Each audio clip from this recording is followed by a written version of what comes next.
പത്തനംതിട്ടയിൽ നിന്ന് ഇന്നലെ മുതൽ നടുക്കുന്ന വിവരങ്ങളാണ്, കേരളത്തെ ഞെട്ടിക്കുന്ന വിവരങ്ങളാണ് പുറത്തുവന്നത്. പ്രായപൂർത്തിയാകാത്ത പെൺകുട്ടിയെ പീഡിപ്പിച്ച കേസിൽ അറസ്റ്റിലായവരുടെ എണ്ണം 20ആയി. പ്രതികൾക്കെതിരെ കൂട്ടബലാത്സംഗം ഉൾപ്പെടെയുള്ള വകുപ്പുകൾ ചുമത്തിയിട്ടുണ്ട്. ഇന്നലെ അറസ്റ്റിലായ ഇലവന്തിട്ട സ്വദേശി സുബിനാണ് പെൺകുട്ടിയെ ആദ്യം പീഡിപ്പിച്ചത് എന്നാണ് പോലീസിന് ലഭിച്ചിരിക്കുന്ന വിവരം. വളരെ വിശദമായ അന്വേഷണം ഇതുമായി ബന്ധപ്പെട്ട് പല പോയിന്റുകൾ കേന്ദ്രീകരിച്ചുകൊണ്ട് പോലീസിന്റെ ഭാഗത്തു നിന്നുണ്ടാവുന്നുണ്ട്.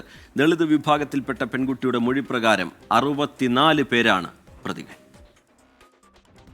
പ്രതികളുടെ 42 പേരുടെ ഫോൺ നമ്പർ പെൺകുട്ടിയുടെ അച്ഛന്റെ ഫോണിൽ നിന്ന് തന്നെയാണ് ലഭിച്ചത്.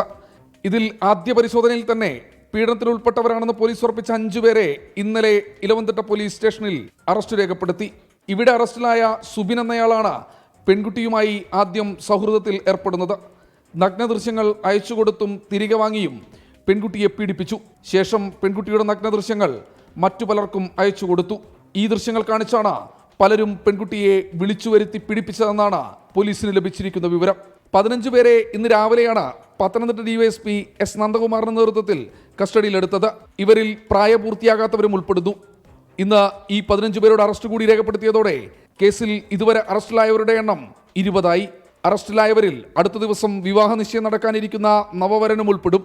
അത്ലറ്റായ പെൺകുട്ടിയെ പത്തനംതിട്ട ജില്ലയുടെ വിവിധ ഭാഗങ്ങളിലും ജില്ലയ്ക്ക് പുറത്തും തിരുവനന്തപുരത്തും എത്തിച്ചും പീഡിപ്പിച്ചു എന്നാണ് മൊഴി. 64 പേരുടെ പേരുവിവരങ്ങൾ പെൺകുട്ടി പറഞ്ഞതനുസരിച്ച് പോലീസ് ശേഖരിച്ചിട്ടുണ്ട്. പരമാവധി പ്രതികളെ ഉടൻ പിടികൂടാനാണ് പോലീസ് നീക്കം.